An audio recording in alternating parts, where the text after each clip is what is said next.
आज सुनाने जा रहा हूँ गीता के 8वें अध्याय की कथा। चलिए बने रहे चैनल पे। आप लोग मेरे चैनल को सब्सक्राइब और वीडियो को लाइक कर दें। श्री नारायण जी बोले, हे लक्ष्मी, दक्षिण देश में नर्मदा तटी पर एक नगर है जिसमें सुशर्मा नाम का एक बड़ा धनवान विप्र रहता था। वह एक दिन उसने एक संत से पूछा, ऋषि जी, मेरे संतान नहीं है। तब ऋषिवर ने कहा, तू अश्वमेघ यज्ञ कर, देवी को बकरा चढ़ा, देवी तुझको पुत्र देगी। तब उस ब्राह्मण ने यज्ञ करने को एक बकरा मोल लिया और उसको स्नान कराकर मेवा में खिलाया। जब वह उसको मारने लगा तब बकरा हंसने लगा। ब्राह्मण ने पूछा, हे बकरे, तू क्यों हंसा? तब बकरे ने कहा, पिछले जन्म में मेरे तो भी संतान नहीं था। वहीं एक ब्राह्मण ने मुझे भी अश्वमेघ करने को कहा था। सारी नगरी में मैं बकरा ढूंढ रहा था, बकरा हाथ नहीं लगा। ढूंढते ढूंढते एक बकरी का बच्चा मिला जो दूध चूसता था। उस बच्चे समेत बकरी को मोल ले लिया। जब उसकी बकरी के स्तन से छुड़ाकर यज्ञ करने लगा तब बकरी बोली, हे ब्राह्मण, तू ब्राह्मण नहीं जो मेरे पुत्र को होम में देने लगा है, तू महापापी है। यह कभी सुना है कि पराये पुत्र को मारने से किसी को पुत्र पाया है? तू अपनी संतान के लिए मेरे पुत्र को मारता है, तू निर्दयी है, तेरे पुत्र नहीं होगा। वह बकरी बहुत कहती रही, पर मैंने होम किया।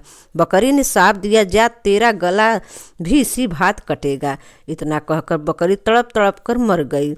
कई दिन बीत गए, मेरा भी काल हुआ। यमदूत मारते मारते यमराज के पास ले गए। तब धर्मराज ने कहा, जिसके नरक में ले जाओ, यह बड़ा पापी है। फिर नरक भोगने के बाद बानर की योनि दी। जब बाजीगर ने मोल लिया, वह मेरे गले में रस्सी डालकर द्वार द्वार सारा दिन मारता और मांगता फिरे खाने के थोड़ा दिया करे। जब वह बानर का देह छूटा तो कुत्ते का जन्म पाया। एक दिन मैंने एक व्यक्ति की रोटी चुरा कर खाई, उसकी ऐसी लाठी मारी कि पीठ टूट गई। तब उस दुखिहारी से मेरी मृत्यु हो गई, पीठ टूट गई। उस दुख से मेरी मृत्यु हो गई। फिर घोड़े की देह पाई। उस घोड़े को एक भटियारे ने मोल ले लिया।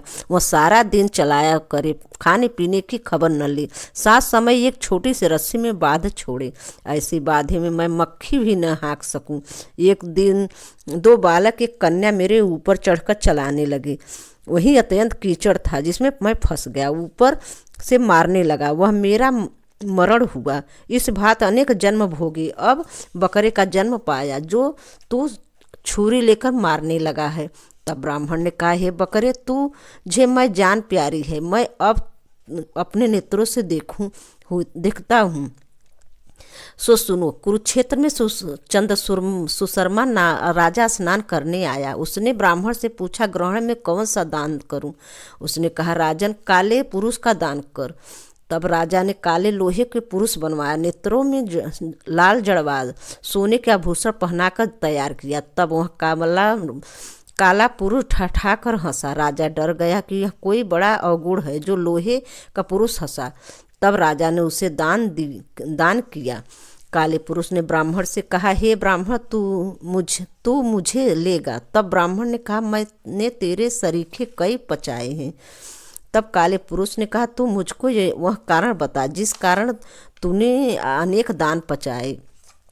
तब विप्र ने कहा, जो गुण मेरे हैं सो मैं वही जानता हूँ। वह काला पुरुष फट गया, उसमें एक कालिका की मूर्ति निकल आई। तब विप्र ने श्री गीता जी के 8वें अध्याय का पाठ किया। उस कालिका की मूर्ति ने सुना, देह पलटी। जल की अंजलि भर के उस विप्र ने मूर्ति पर जल छिड़का। जल के छिड़कने से तत्काल उसकी देह पलटी। वह देह पाई, विमान पर बैठकर बैकुंठ को गई। तब उस राजा ने कहा, तुम्हारे मैं कोई ऐसा गुण है जिसके शब्द से मैं भी अधम देह से मुक्ति पाऊं? तब विप्र ने कहा, मैं वेद पाठी हूँ। उस नगरी में एक साधु गीता पाठी है। उसके 8वें अध्याय को सुनकर बकरे की देह पलटी। दिव्य देह पाकर वह बैकुंठ को गया और कहता गया, हे ब्राह्मण, तू भी गीता का पाठ कर, तुम्हारा भी उद्धार होगा। तब वो ब्राह्मण श्री गीता जी का पाठ करने लगा। इस प्रकार गीता के 8वें अध्याय का महात्म्य समाप्त। जय श्री कृष्ण। धन्यवाद। गीत क्या है?